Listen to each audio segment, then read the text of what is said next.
Com alegria nesta manhã, saúdo a toda a igreja com a paz do Senhor. Assentai-vos, irmãos, muito obrigado. Quero tributar a Deus honras e glórias pelo privilégio de poder estar em sua presença e assim poder adorá-lo e bendizê-lo na beleza de sua santidade. Que satisfação poder retornar à nossa casa, a nossa igreja mãe, o Belém, em São Paulo, e nesta oportunidade poder tomar parte desta tão edificante reunião de obreiros.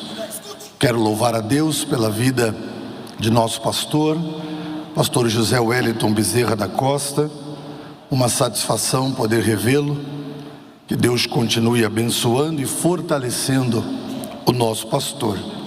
Aproveito para fixar o meu agradecimento por esta oportunidade e também porque na terça-feira passada celebramos ali em Três Lagoas um culto em ação de graças pelos 8 anos que Deus tem nos dado o privilégio de representar o nosso pastor e o Ministério do Belém ali na cidade de Três Lagoas. Agradeço, pastor, pela confiança de poder estar à frente daquele trabalho, representando o Senhor e todo o nosso querido Ministério do Belém.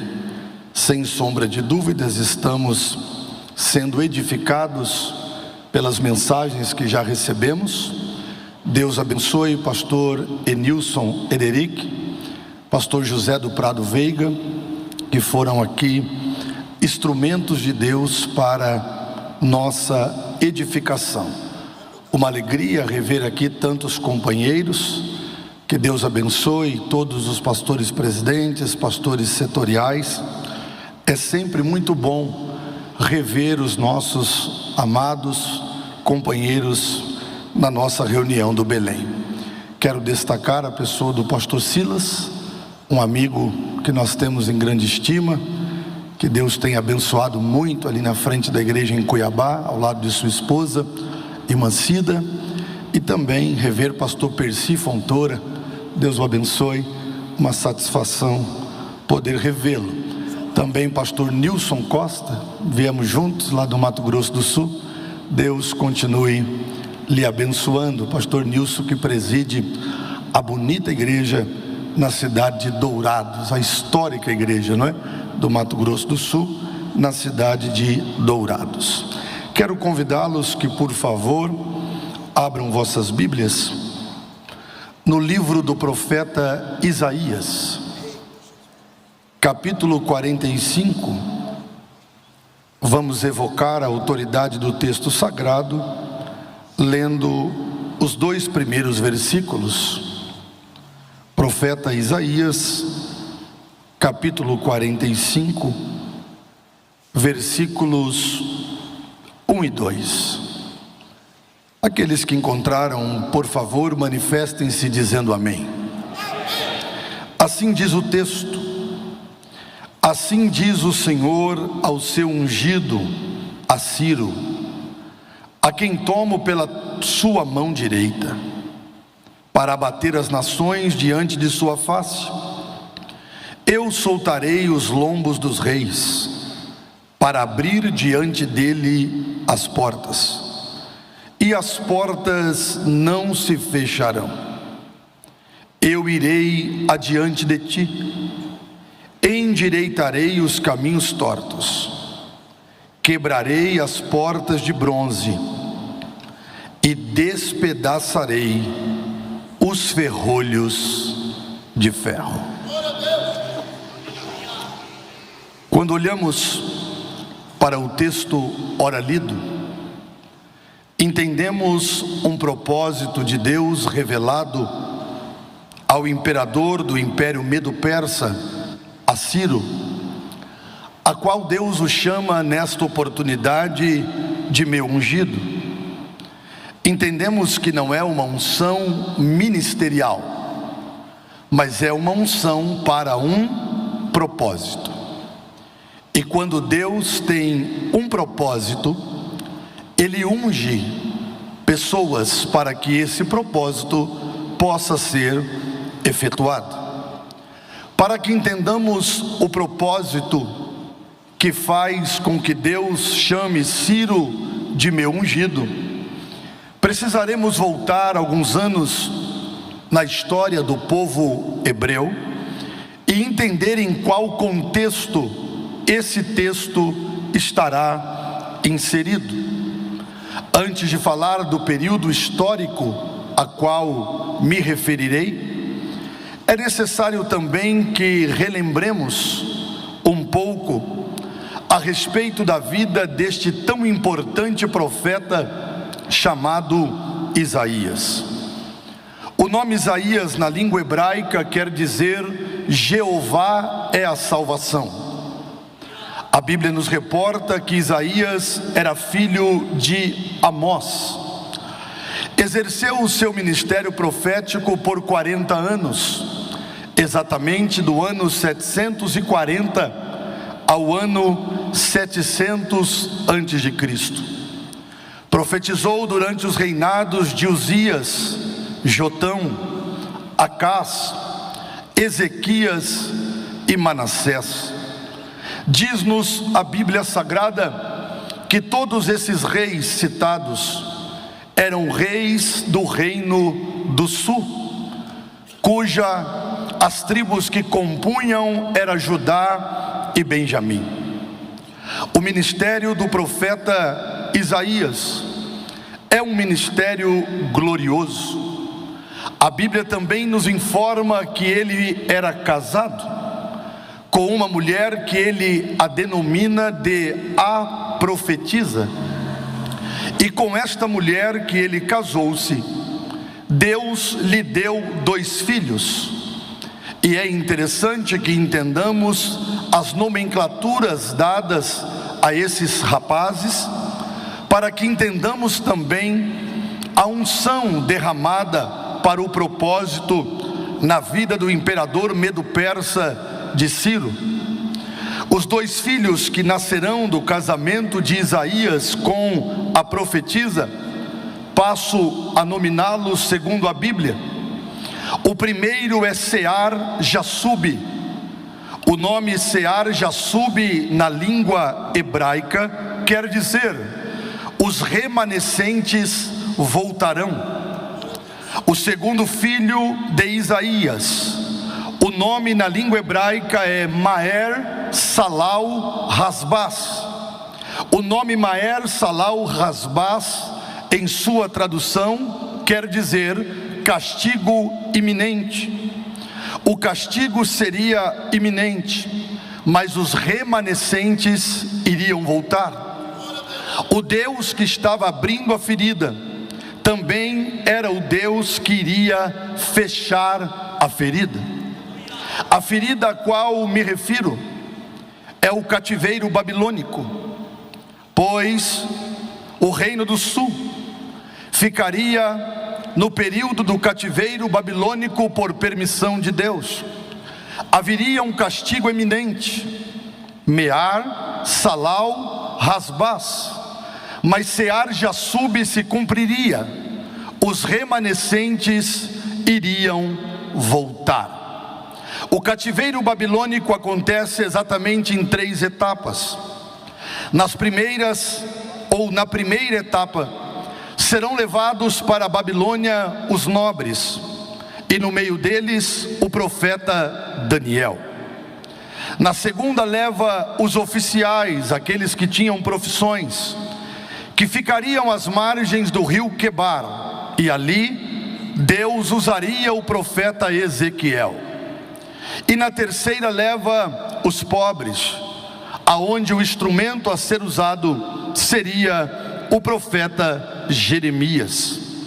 Seja no palácio, seja às margens do rio Quebar, ou seja no meio dos pobres, Deus sempre terá uma boca para usar na face da terra. O povo é levado cativo para a Babilônia. O cativeiro vai durar 70 anos, porque eles ficaram exatamente 490 anos sem guardar o ano sabático. O ano sabático era o 7º ano. Eles teriam que trabalhar na terra por 6 anos, e no 7º teriam que descansar e confiar no Senhor, sabendo que Ele cuidaria das necessidades do seu povo.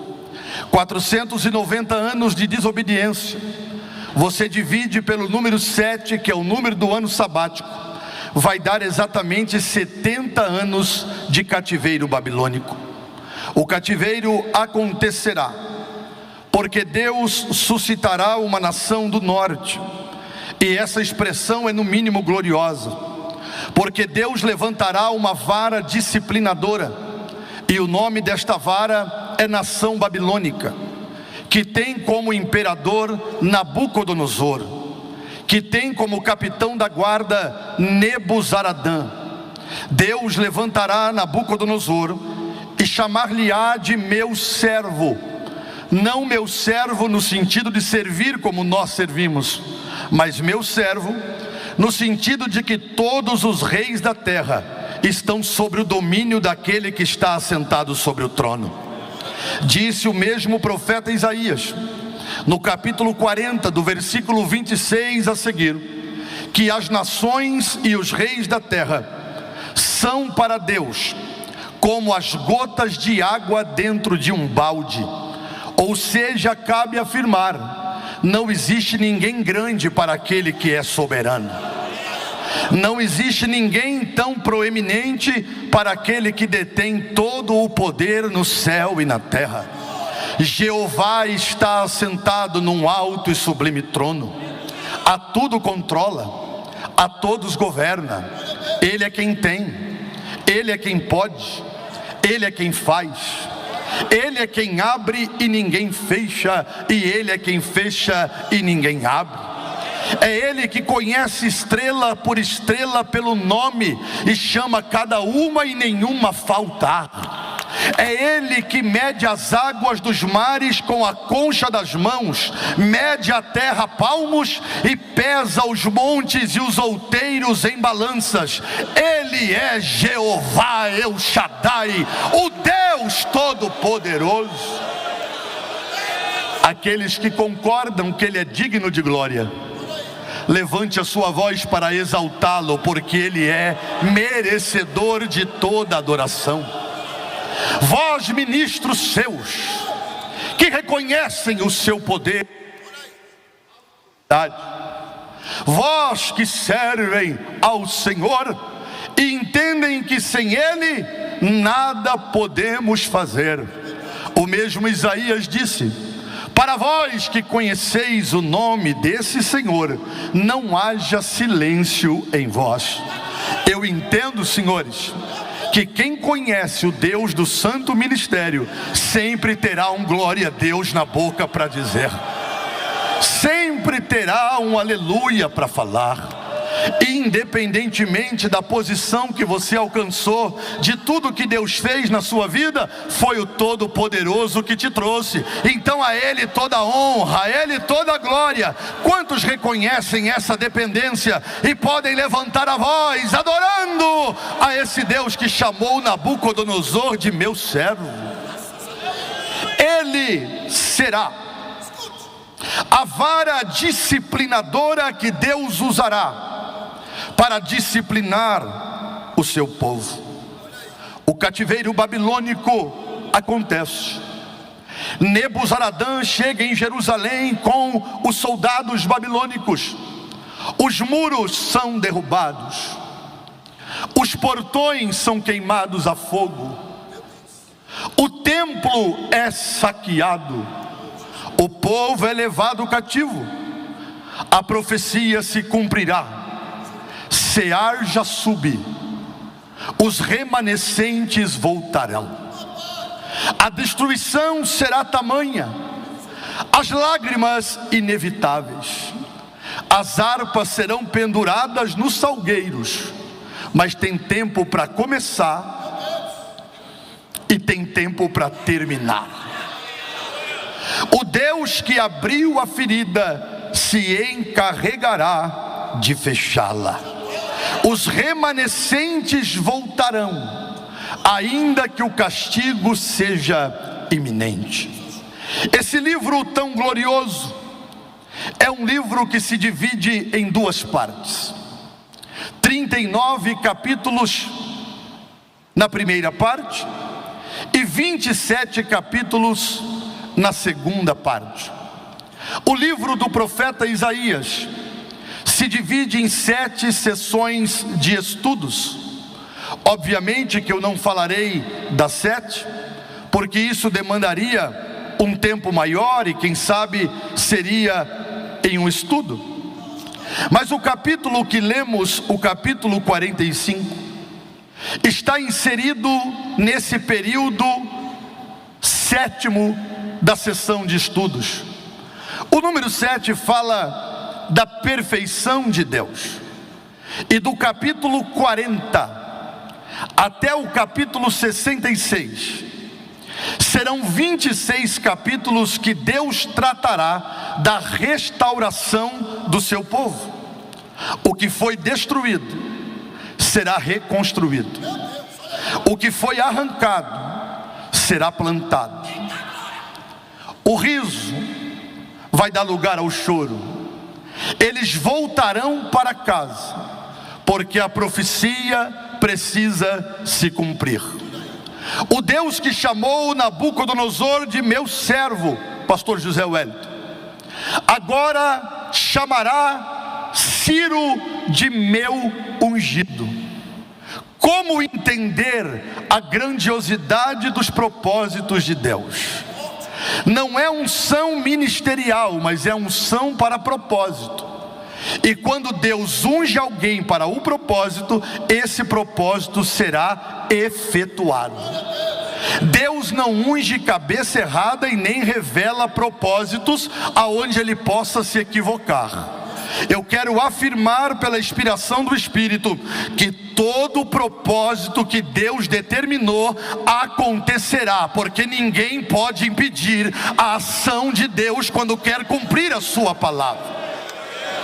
Não ouviste que o Eterno não se cansa e nem se fadiga? Ele chama quem quer, unge quem quer, e ele levanta agora um imperador ímpio para cumprir um propósito eterno. E o propósito é libertar o povo do cativeiro babilônico. Deus levantará Ciro, e o imperador Medo-Persa receberá uma estratégia. Obviamente que estou falando para homens e também mulheres no plenário, que são separados por Deus para um propósito. E você que recebeu unção de Deus para um propósito, receba esta palavra e se puder adorá-lo, faça isso. Ele vai te dar a estratégia correta esta manhã. O céu descerá com a estratégia que você precisa. Você nunca precisou agir sozinho. Sempre foi Ele quem te guiou. Sempre foi Ele que te mostrou o caminho.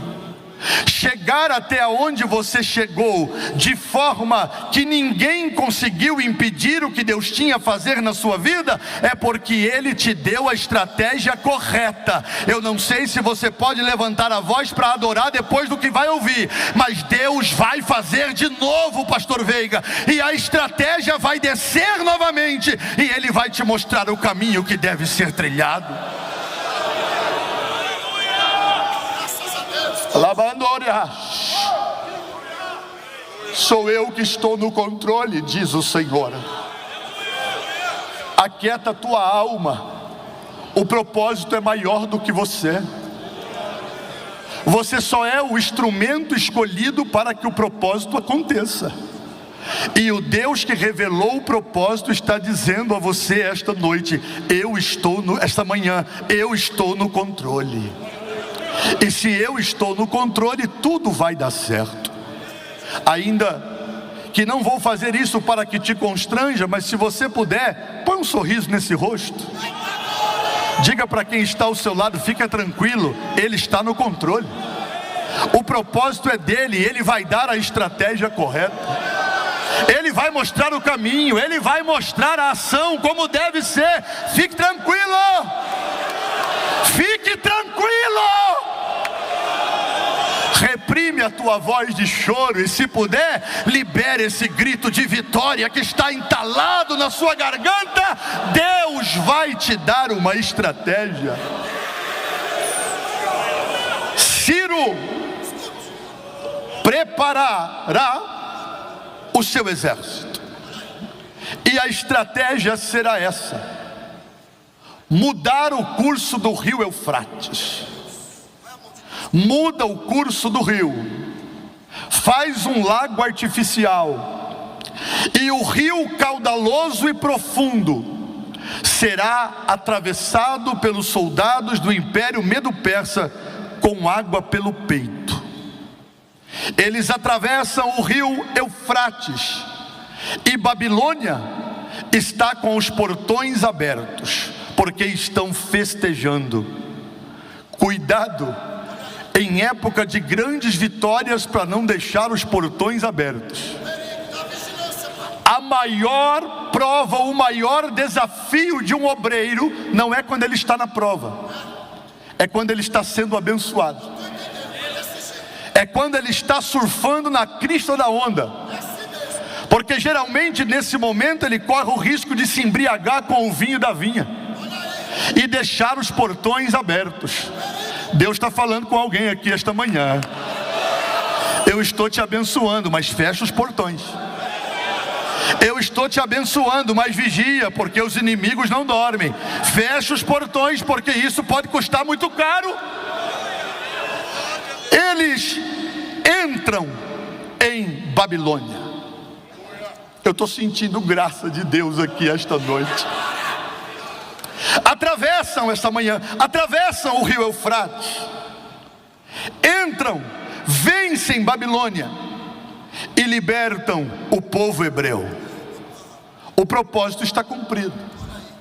Mas antes disso tudo acontecer, o Senhor disse a Ciro, e é o que eu quero reportar aos senhores nesta manhã: assim diz o Senhor a Ciro, o seu ungido: eu te tomo pela tua mão direita. Ciro, você foi escolhido para um propósito, e quem eu escolho para um propósito, eu seguro pela mão direita.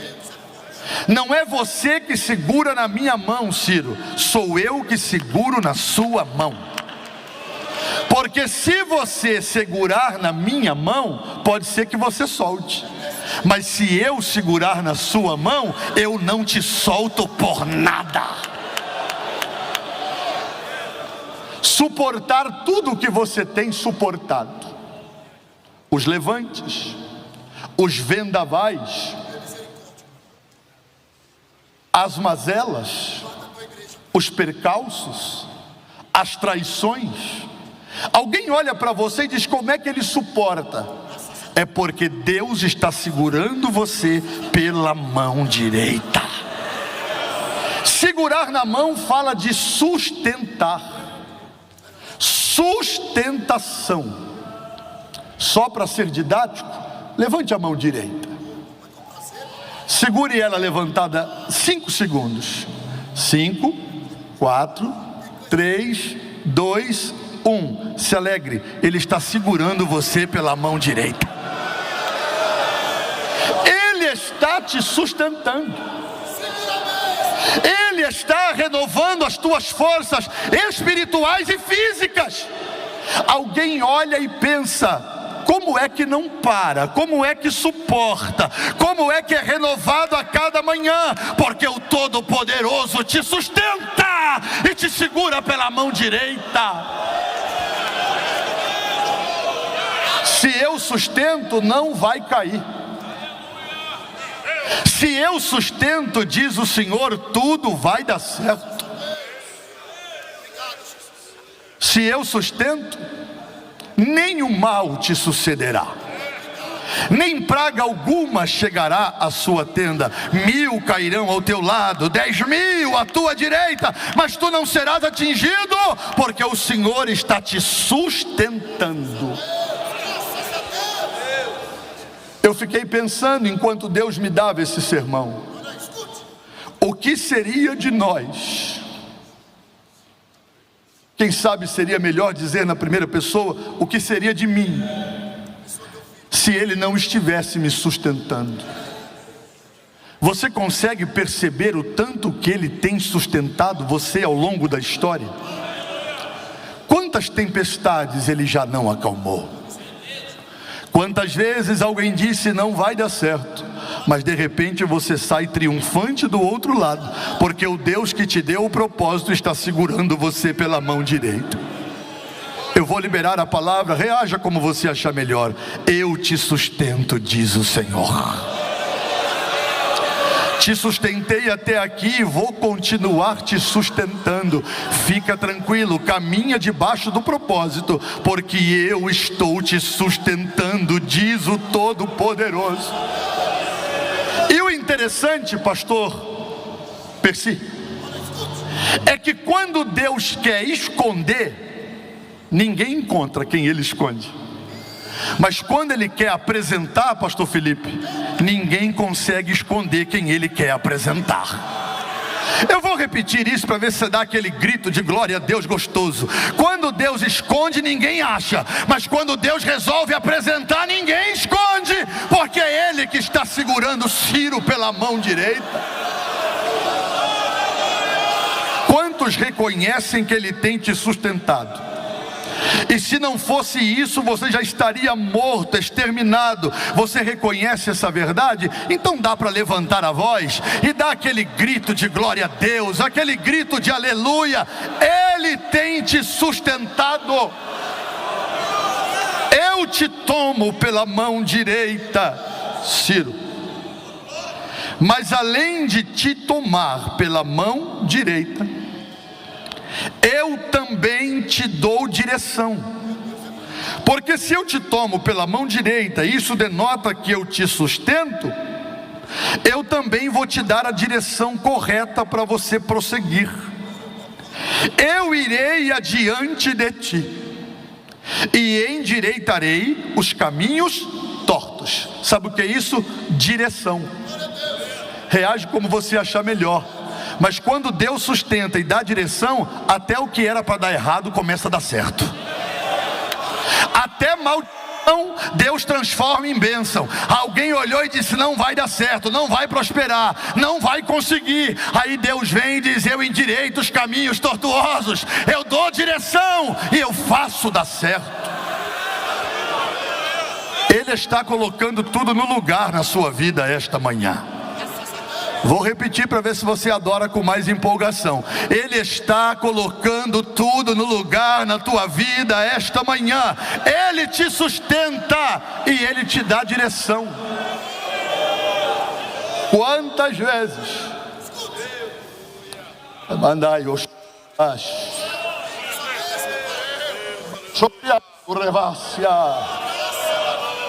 quantas às vezes o meu direcionamento não te salvou das armadilhas.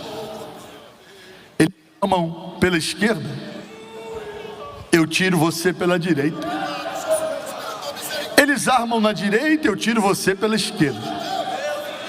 Eles armam a armadilha na frente, eu seguro o seu passo aqui atrás e alguém acha que você não anda mais. Eu só estou te segurando para te preservar. Mas quando eles vêm para as costas, eu acelero o teu passo, porque sou eu que quebro o arco, sou eu que quebro a lança, queimo os carros no fogo, sou eu que endireito os caminhos tortuosos, diz o Senhor.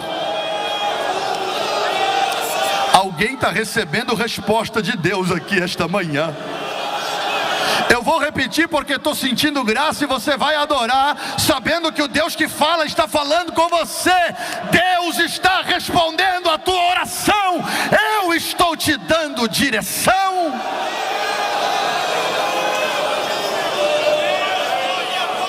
Te sustento, te seguro pela mão direita e também endireito os caminhos tortuosos. Eu te dou direção. Terceiro, eu quebro as portas de bronze. Se segurar pela mão direita é sustentar. E endireitar os caminhos tortuosos é dar direção. Quebrar as portas de bronze é arrebentar com a resistência. Vocês sabiam que todo obreiro vai sofrer algum tipo de resistência? Obreiro que não enfrenta resistência não é obreiro. Há dois tipos de resistência. Eu tenho que dizer isso com muito cuidado, pastor Ivan, meu amigo. Resistência humana. O que é a resistência humana? Tem gente que não gosta de você de graça. Tem gente que não consegue suportar o que Deus está fazendo na sua vida. Tem gente que torce para dar errado. Se bobear, pastor Zé Wellington, faz até figa para dar errado. O pior fogo é o fogo amigo. É gente que bate no seu ombro e diz: eu estou torcendo por você, mas nos bastidores está fazendo resistência, pondo o pé na porta. Sabe o que Deus está falando contigo? Eu vou quebrar os portões de bronze, eu vou acabar com a resistência.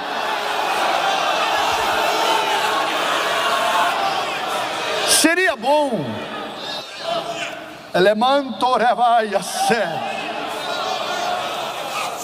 seria bom que todos que nos cercam nos amassem de verdade.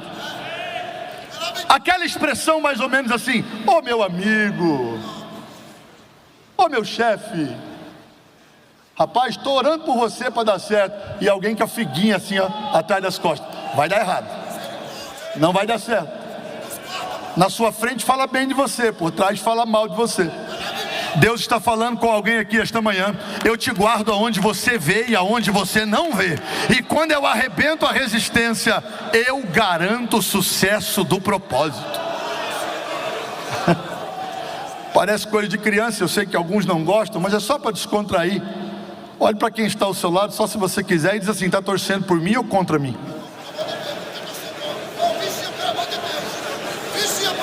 Está a favor ou está contra? Agora diga para ele: mas se tiver contra, não tem problema, Deus vai arrebentar com os portões de bronze. Deus vai arrebentar com a resistência.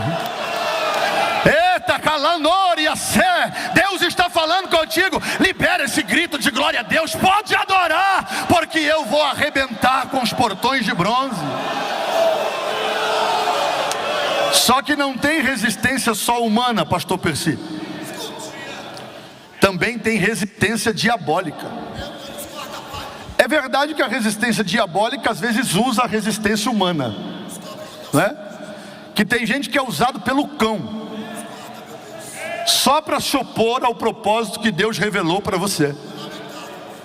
Mas Deus está falando contigo: eu arrebento com a resistência humana e com a resistência diabólica. Eu sou um muro de fogo para te proteger.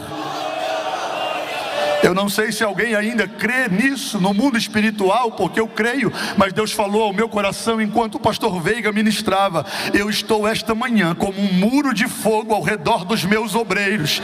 Eu estou segurando os dardos inflamados do maligno. Eu vou liberar a palavra e você reage adorando. Eu vou arrebentar com a resistência humana, diz o Senhor, e eu também vou arrebentar com a resistência diabólica. Eu sou quem te guarda. Eu vou te dar 5 segundos para você adorar, ouvindo isso aqui: eu sou quem te guarda. Pode levantar a voz, adorar ao Senhor. Ele cuida da resistência humana e Ele também cuida da resistência diabólica. Eu estou guardando o teu corpo, diz o Senhor. Eu estou guardando a tua alma. Alamandoriassé. Eu estou guardando a sua mente.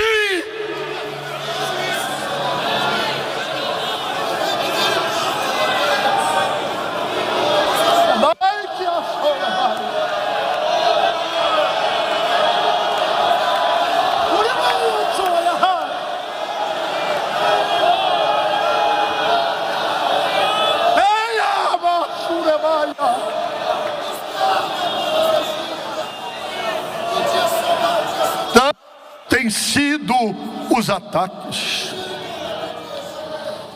visíveis e invisíveis. Mas eu estou queimando os espinhos e os abrolhos. Eu queimo as sarças, diz o Senhor. E eu estou recebendo algo revelado pelo Espírito para dizer-lhes com temor e tremor: os ataques têm sido tão cruéis que o diabo já tentou até sugerir na sua mente que a sua vida não tem mais valor. Você já chegou a pensar: melhor me é morrer do que viver. Mas assim diz o Senhor: é manhã de livramento para a sua vida. Satanás tem trabalhado com os seus adeptos, mas eu sou maior, filho.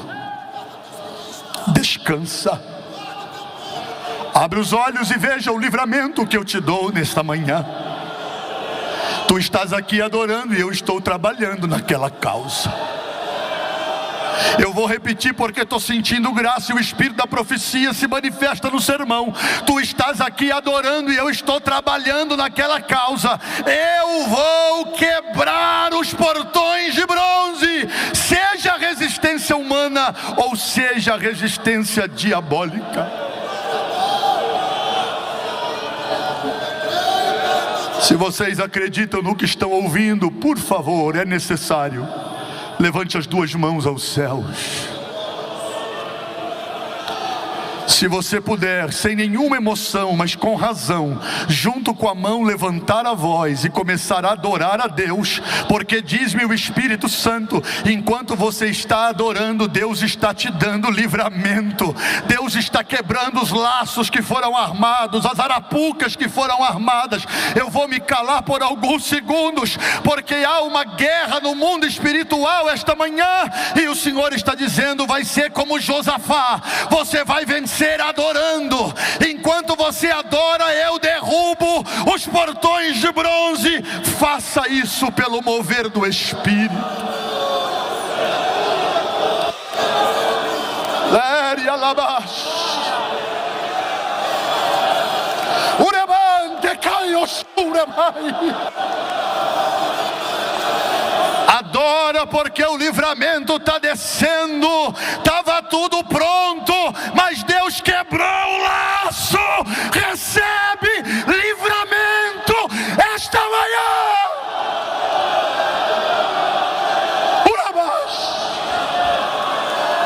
Urabacho como nehai.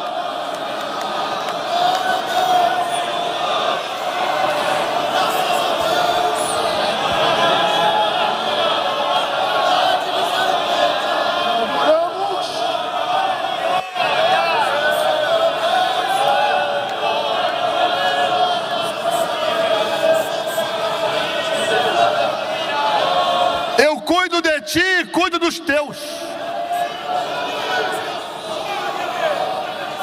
E o problema que ficou para ser resolvido, quando chegar, já estará resolvido. Vou repetir para você dar o maior grito de glória que você puder. O problema familiar que ficou para ser resolvido, quando chegar, já estará resolvido.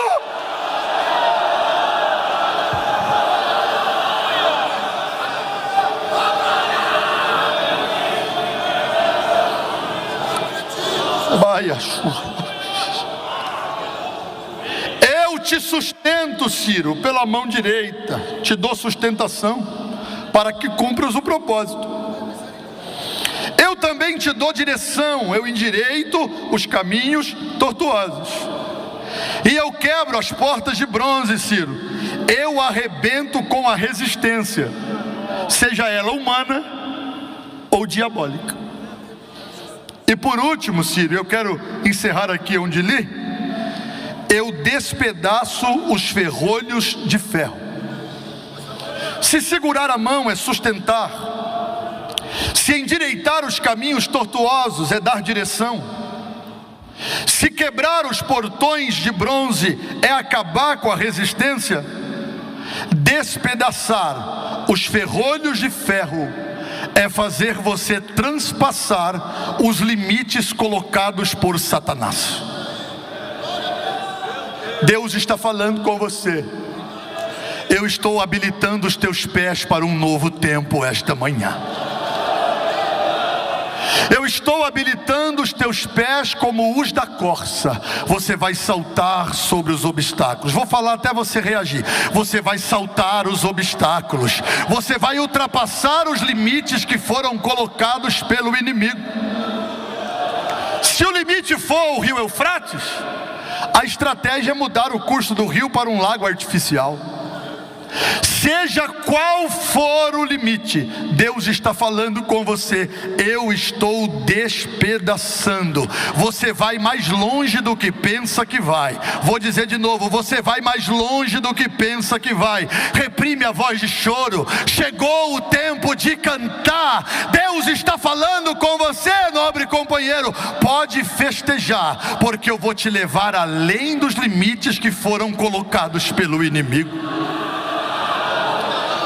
Se Ele me sustenta, se Ele me dá direção, se Ele arrebenta com a resistência humana e diabólica, e se Ele nos faz ir além dos limites colocados pelos inimigos, eu posso ficar tranquilo, porque se cumprirá o primeiro nome do filho de Isaías: Sear Jasub, os remanescentes voltarão.